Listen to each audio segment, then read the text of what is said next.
Thanks very much, Roma, for that wonderful introduction. I hope I'm not going to disappoint your audience. Good evening.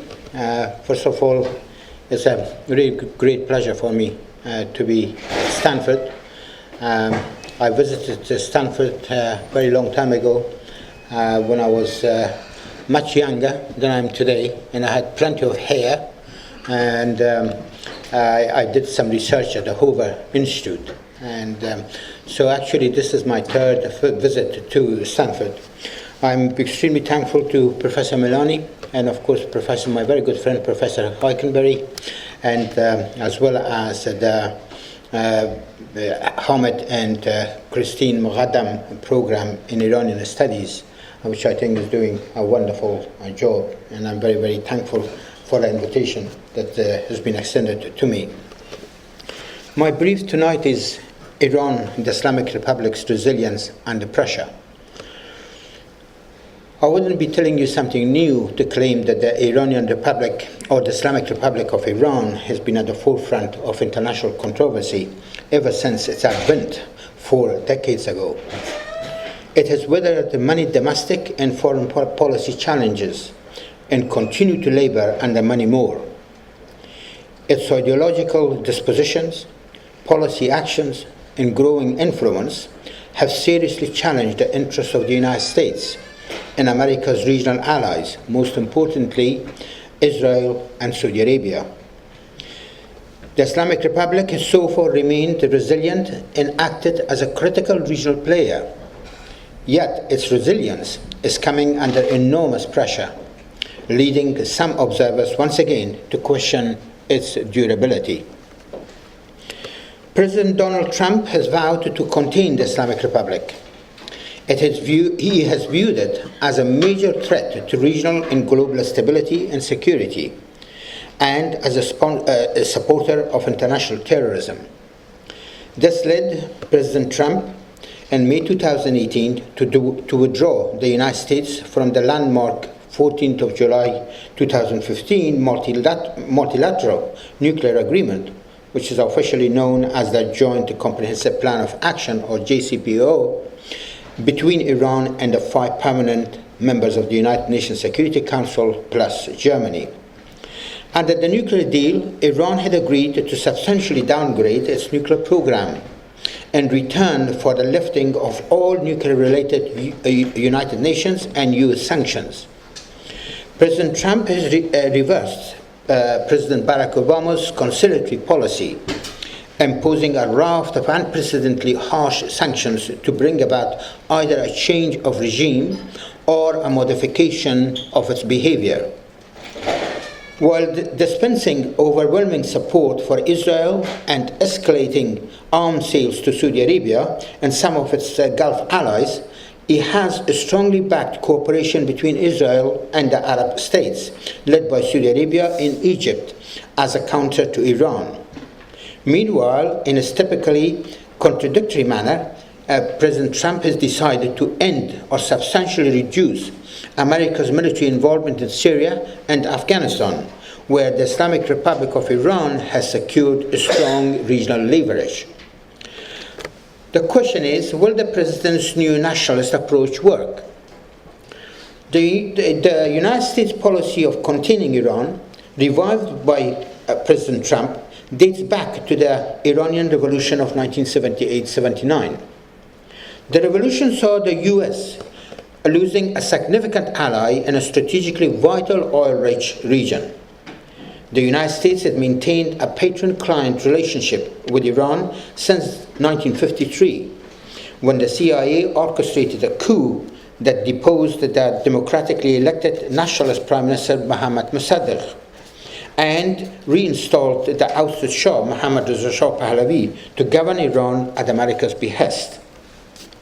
This event and the autocratic rule that the Shah inaugurated were resented in Iran as well as in the Soviet Union and among radical Arab nationalist forces led by Egypt's radical pan-Arabist nationalist leader Jamal Abdel Nasser, which objected to the coup as an American hegemonic grab in the height of the Cold War. The backlash against the Shah's rule came, at least partly, in the form of the Iranian Revolution 25 years later.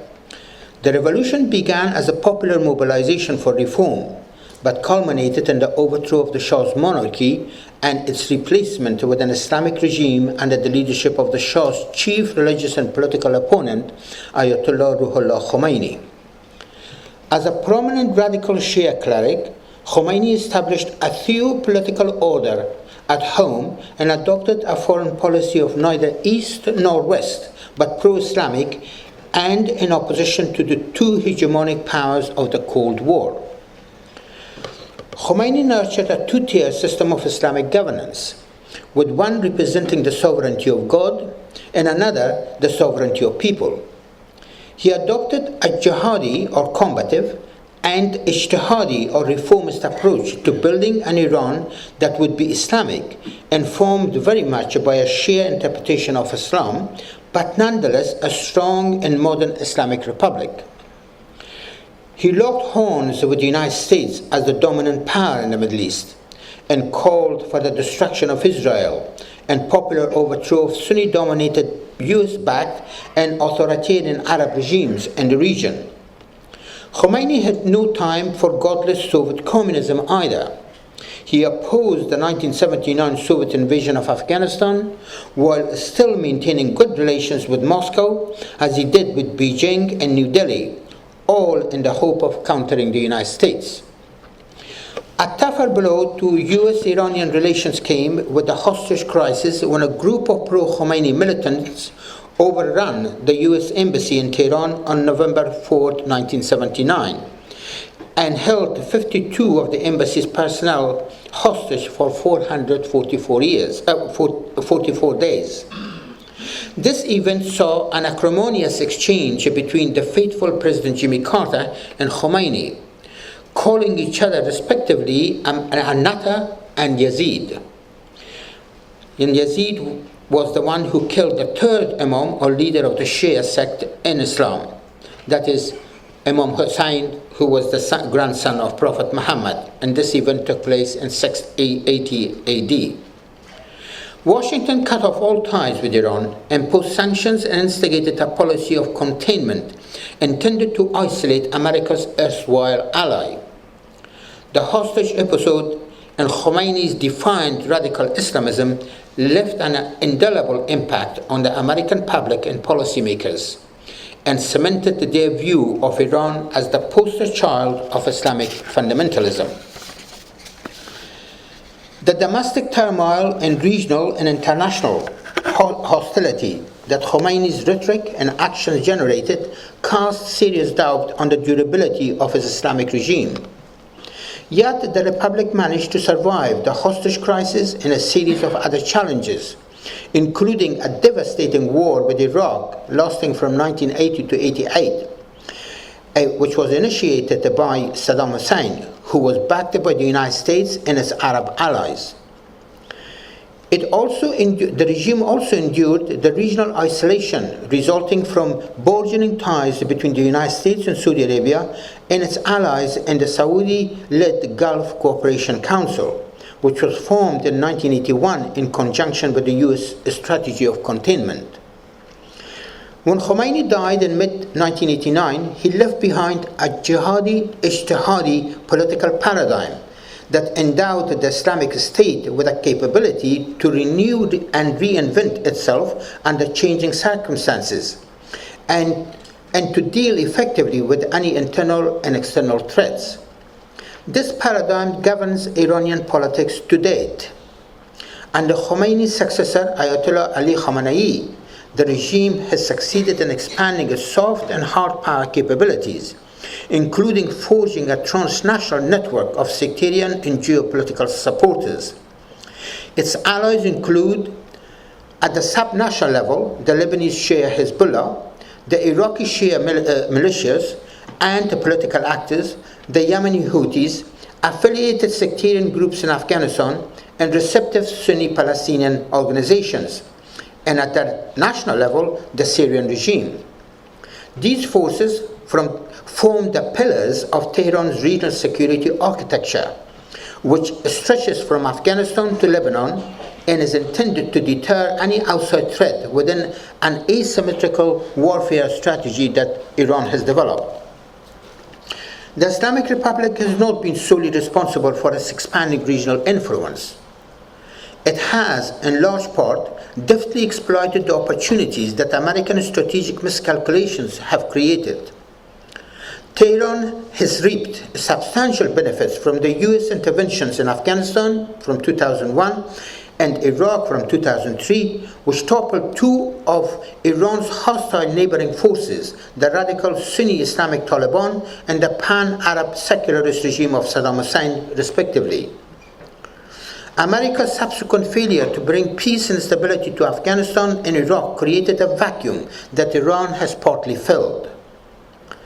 The US withdrawal from Iraq at the end of 2011 left behind as still ill-equipped to face the political and security challenges that the invasion had created. This, together with the Syrian turmoil, was a significant factor in the rise of the so-called Islamic State at the frontiers of Iraq and Syria from July 2014, which obliged the United States to redeploy its forces to combat the unprecedented terrorist threat.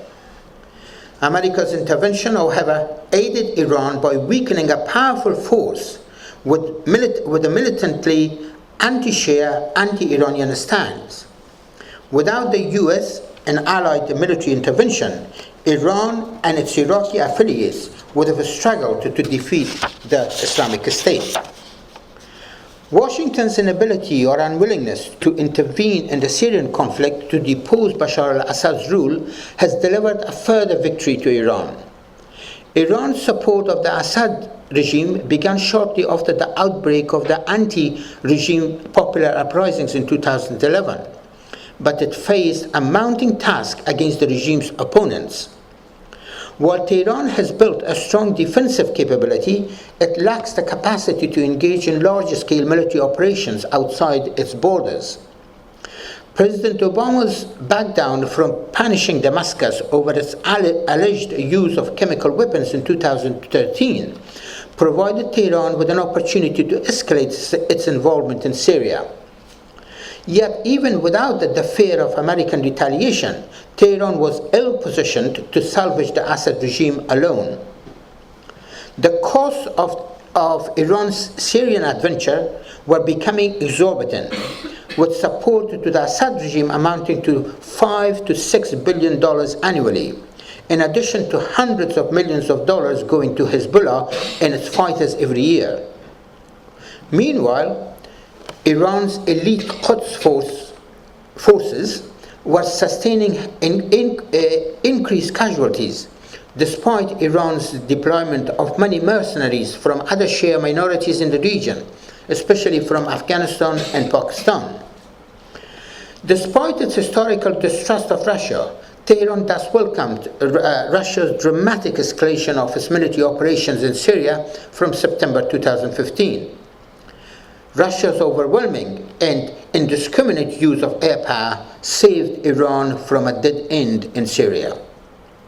The Moscow-Tehran-Damascus-Hezbollah axis has been instrumental in defeating the Islamic State, at least territorially, if not ideologically and operationally. President Trump has claimed victory against the Islamic State, but the real credit must go to Tehran and Moscow. Tehran is elated, as are Moscow and Hezbollah, by Trump's decision to withdraw the 2,000 American troops stationed in Syria sooner rather than later, which could also potentially signal the end of America's support for the anti-IS Syrian Kurdish People's Protection Units, or YPG. The withdrawal would be a public acknowledgement that the Moscow-Tehran-Damascus-Hezbollah axis is now firmly in control of Syria's future. The US can do little to reverse this reality. It also goes against President Trump's professed determination to expel Iranian and Hezbollah fighters from Syria, although he has made no reference to the Russian presence, lending weight to the accusation that he is vulnerable to Moscow. This is all cold comfort for Israel, which views Iran as its main security threat, but pleasing for Turkey. President Tayyip Erdogan's dissatisfaction with Turkey's NATO allies, especially with the United States, and his castigation of the YPG as a terrorist organization have injected a new dynamism into the Russian-Iranian axis. Although opposed to the Assad regime, Ankara has leaned increasingly towards Moscow and Tehran and sees in this alliance an opportunity to crush the YPG as a potential threat to Turkey. Erdogan, whose relations with Israel are also strained, has not really taken on board Trump's ultimatum either to protect the Syrian Kurds or face economic devastations, which has further soured relations between the two NATO allies. Although the recent loss of the major cities and by-elections by Erdogan's ruling party may impose restrictions on what President Erdogan can do from this point.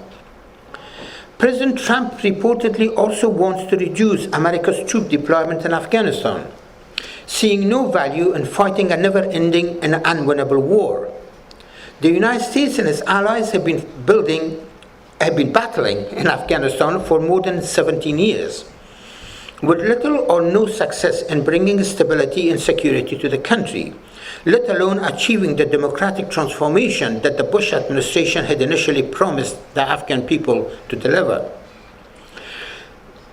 The United States partner on the ground, that is the Afghan government, remains weak, divided, and dysfunctional, and permeated by corruptions and malpractices.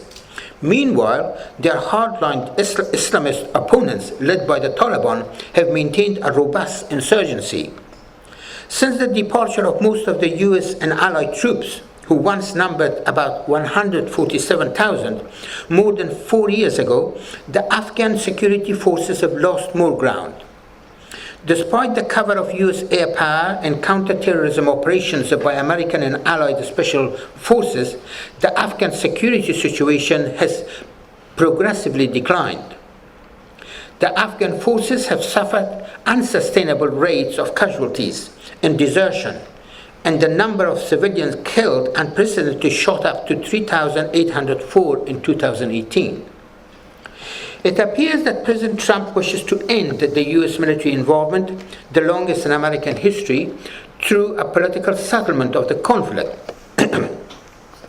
His special envoy for Afghanistan reconciliation, the Afghan-American Zalmay Khalilzad, is currently engaged in a shuttle diplomacy to forge a national and regional consensus for such a settlement. Treating the Taliban as a potential partner in peace rather than a terrorist group that once harbored Al-Qaeda, Khalilzad has faced an uphill battle to navigate Afghanistan's complex society, politics, and regional rivalries.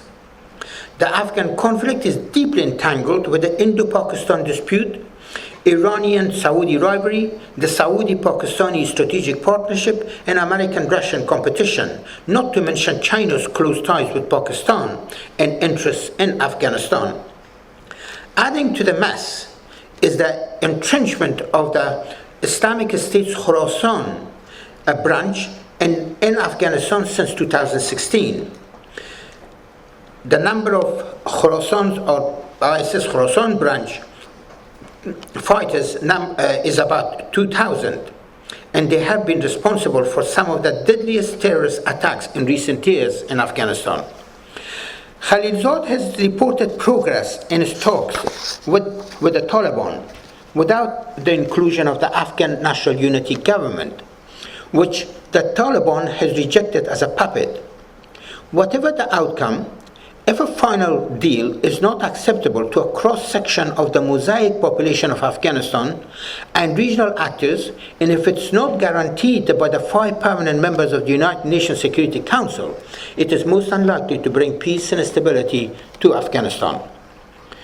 Pakistan's close ties with the Taliban have made it a critical player in Afghanistan, where it has sought to prevent India and Iran from gaining the upper hands. However, this has not prevented Iran from carving out a crucial niche of influence in the country. It has forged extensive cross-border economic, trade, and cultural ties with Western Afghanistan. Segments of Afghanistan's 15 to 20% share minority and a number of strongmen in Afghan politics. Tehran has been one of the largest funders of Afghanistan's reconstruction, financing a large number of projects, including at least 3 pro-Iranian television stations. Today, Iran is Afghanistan's largest trading partner. Tehran has also lately opened a direct dialogue with the Taliban, which it expects to emerge as a key player in Afghan politics. In this, Tehran shares a common objective with Moscow, which has also hosted several regional conferences over Afghanistan. The participants in Moscow's February 2019 conference included Iran, India, Pakistan, and the Taliban, as well as a number of Afghan influential figures, including former President Hamid Karzai, who has grown very distrustful of the United States, the ex-national security advisor of President Ashraf Ghani, and now his main rival in I think it's going to be July 2019 presidential election, Mohammad Hanif Atmar. In a step with Washington, the Afghan government declined to take part in the conference, and that is in the Moscow conference, calling it unhelpful to the cause of peace. Tehran has opposed the establishment of long-term American military bases in Afghanistan and warned against their potential use in a U.S.-Iranian conflict. It has worked in tandem with Moscow to frustrate U.S. efforts in Afghanistan as deemed desirable. An American troop reduction in Afghanistan could bolster the role of Tehran-Moscow axis and result in a further unraveling of the Afghan situation at potential strategic cost for the United States, especially in its fight against terrorism. This may suit President Trump's thinking that the regional actors should sort out Afghanistan, but it may come at a high geopolitical price for the United States. The Iranian Islamic regime is well entrenched by the forces whose fortunes are knitted to it, or tied to it, and is in a stronger position than Washington has assumed. It is capable of coping with the pressures of sanctions and prevailing at home by coercion if necessary. The regime's response to Trump's policy actions has so far been one of defiance rather than deference. It has pledged to remain committed to the nuclear agreement, while strengthening its conventional forces to maintain regional influence for its national defense. It is heartened by the backing of other signatories to the nuclear agreement, that is the United Kingdom, France, Germany, Russia, and China, as well as the European Union and the International Atomic Energy Agency, which have all claimed that Iran has fully complied with the nuclear agreement. They have promised to defy America's extraterritorial measures, barring a third party from doing business with Iran. France, Germany, and Britain have established a financial mechanism called Instex trade vehicle for the purpose of avoiding U.S. sanctions, supporting their companies to continue economic and trade dealings with Iran, and thus assert European sovereignty in the face of Washington's determination to impose its foreign policy on Europe. Even so, fearing the American retaliation, a number of Western companies have already pulled out of Iran, and many more may follow suit.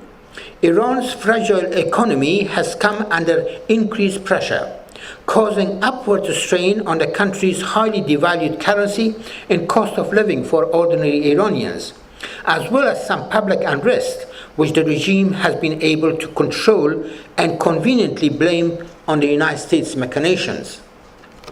The regime is capable of circumventing or reducing the effects of the sanctions on itself, though not on the society. It has expanded ties with Russia and China. Russia has now become not only Iran's major arms supplier, but also a serious investor in the Iranian economy.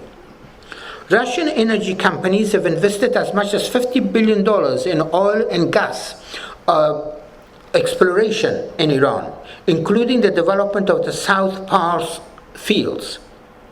Meanwhile, as one of the 8 countries exempted from American sanctions, China will continue to depend on Iran for some 11% of its oil imports. China is expanding its activities in Iran, providing funding and technical assistance for projects ranging from railways to hospitals. The Chinese state-owned investment arm, CITIC Group, established a $10 billion credit line last year, and the Chinese Development Bank promised $15 billion more. Another sanction-exempt country, India, remains committed to maintaining good relations with Iran for 2 important reasons. One is its reliance on Iran for at least 10% of its national oil consumption. The second is India's partnership with Iran in building the Iranian port of Chabahar on the Gulf. While Pakistan blocks the transit of Indian goods through its territory, Indian use of the new port will allow it to access Afghanistan and Central Asia. The Indian position must concern President Trump. President Trump has urged India to play a greater role in Afghanistan as part of a U.S. exit strategy, but he cannot endorse India's strategic involvement with Iran. These factors, plus the European Union's determination to preserve the nuclear deal in whatever way possible, can soften the blow of US sanctions to a marked extent. Additional relief may come from possible Russian purchases of Iranian oil for sale on the European market, as well as Iranian financial activities through Iraq and booming black market operations in the region. The regime will be squeezed financially, but the sanctions are unlikely to destroy it, just as the US-led sanctions failed to topple Saddam Hussein. The impact of the sanctions on Iranian society is another story. Yet, however debilitating these sanctions may be on the society, the Iranian public, in the face of an American and/or Israeli military attack, will undoubtedly rally behind the regime as a matter of national and historical duty. They have shown enormous resilience before in the face of outside interventionism, and that spirit has become deeply embedded in their psyche. The Islamic regime has sanctimoniously promoted a combination of Iranian sense of fierce nationalism and devotion of many of them to Shiism as important mechanisms of solidifying its position for a time being, although no one can guarantee the future. Thank you very much.